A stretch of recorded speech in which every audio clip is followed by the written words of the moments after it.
This is Learn English with Ease. English made powerful, simple, and yours. Before anything else, let me ask you something honestly. When you open YouTube and see another English video, do you already feel tired? Not bored, tired. Like, I know this could help me, but I don't know if I can stay till the end. If that feeling is familiar, don't rush away. Just stay with us for a minute. You don't need energy here. You don't need motivation. You can listen the way you listen when you're alone late at night, quietly, without expectations. And if this is your first time here, welcome. I'm Emma. This is Jack. This podcast isn't about sounding fluent or confident or impressive in English. It's about what English feels like inside your head, especially in the moments when you go quiet, when you overthink, or when your mind suddenly feels empty, even though you know the words. We talk slowly here, we don't rush you. And most people who end up staying, stay because something feels familiar. Not because we ask loudly, but because they finally feel understood. A lot of people subscribe here without even realizing when they decided. It usually happens at the exact moment they think, wait, I've never heard anyone describe this before.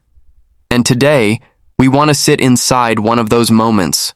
Not a lesson, not advice, just a conversation. Because the problem most English learners have isn't really English. It's the experience around it. You can understand videos, you can follow conversations, you can even imagine yourself speaking clearly. But when the moment comes in real life, a question, a call, a stranger, something changes. And that change is fast.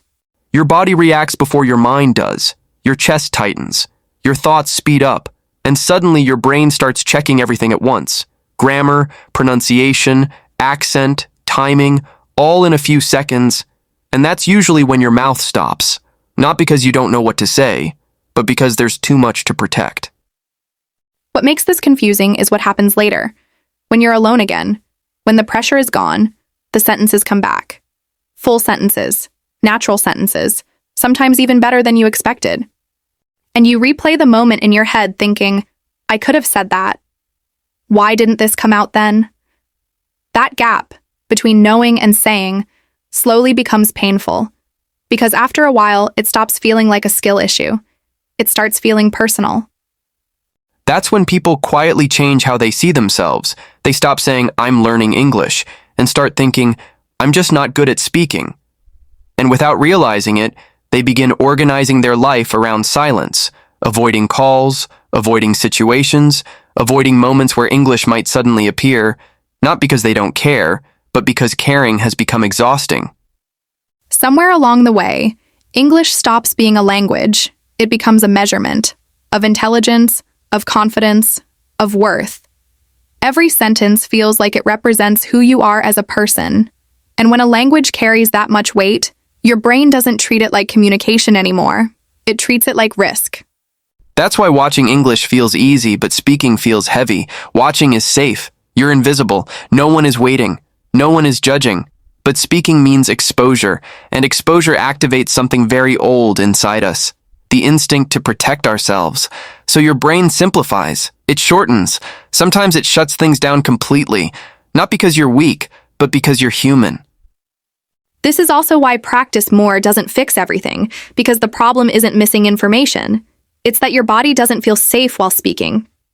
You can know a language very well and still freeze, if your nervous system believes that speaking equals danger. That's why in your native language you interrupt yourself, restart sentences, change words, and never apologize. But in English, many people say sorry before they even begin, as if they're asking permission to exist.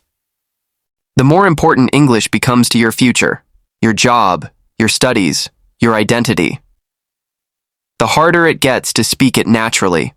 Because now English isn't just a tool. It's a test you feel like you're always failing. And when you feel like you're failing repeatedly, something quiet happens inside you. You stop expecting success. You stop trusting your voice. You start preparing for embarrassment instead of connection. That's why conversations feel draining, even short ones. You're not tired because you spoke. You're tired because you were protecting yourself the entire time. If you're still listening right now, that already tells us something about you. Most people leave as soon as a video feels uncomfortable. but you stayed, which usually means you recognized yourself somewhere in this. And that recognition, not motivation, not discipline, is where everything actually begins. Because there's one thing we haven't talked about yet, one thing that quietly decides whether English stays blocked or slowly starts to feel lighter again. And until that changes, nothing else really works. If you're still here listening, it already tells us something very simple but very rare. Most people click away the second a video feels heavy. Something that makes them pause, something that makes them think about themselves. But you stayed. You didn't run. And that already separates you from most learners. Not because you're disciplined, not because you're naturally confident, but because you wanted to see yourself reflected somewhere, in a conversation, not a lesson. And that reflection, it's more powerful than any grammar tip, any phrase, any shadowing exercise. Because when you see yourself in someone else's words, you stop feeling isolated. You stop thinking, am I the only one who freezes? And suddenly, a little crack opens. A small, almost invisible opening, where change can start. Here's the thing most creators never talk about. Growth, whether in English, on YouTube, or in life, is never about the big flashy wins. It's about these tiny, invisible shifts. The moments you notice, oh, that's how I feel, or I'm not alone. That's when engagement happens. That's when the brain wants more. That's when the viewer stays. And here's why your next step matters. Not because it's another exercise, but because it's another emotional moment. Every video, every sentence, every pause, it either confirms your audience's fears or it whispers, I get you. You're safe here. That whisper. Subtle, quiet, almost invisible. That's the signal YouTube notices. Not because it's trendy, not because it's flashy, but because it's human. You see, the brain remembers safety first.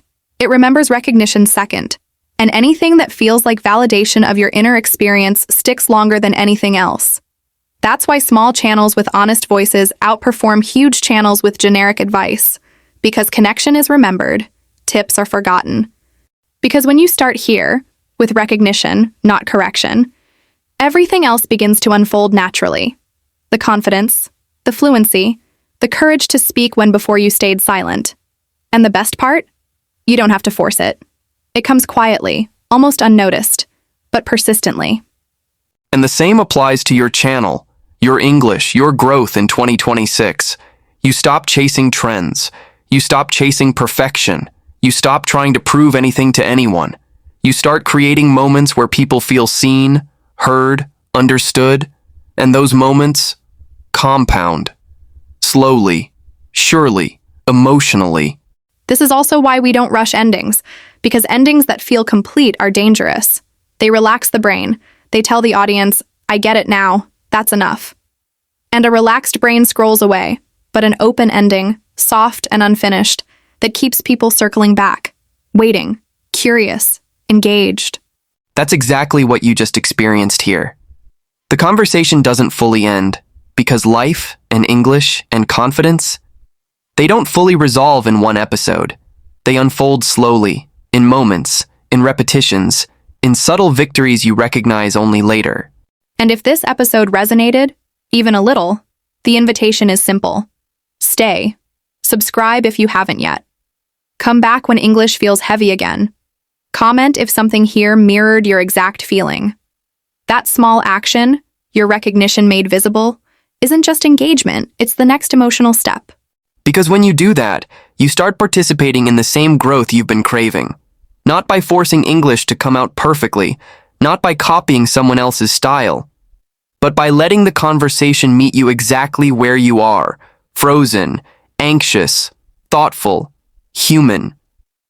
And that's the essence of everything we're doing here in 2026. Not to give you the quick fix, not to promise immediate fluency, but to give you the space to feel, reflect, and slowly start trusting your voice again. That's how growth sticks.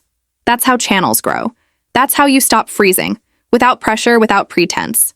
So thank you for staying, for listening, for letting yourself be present in a conversation that doesn't demand perfection, only presence.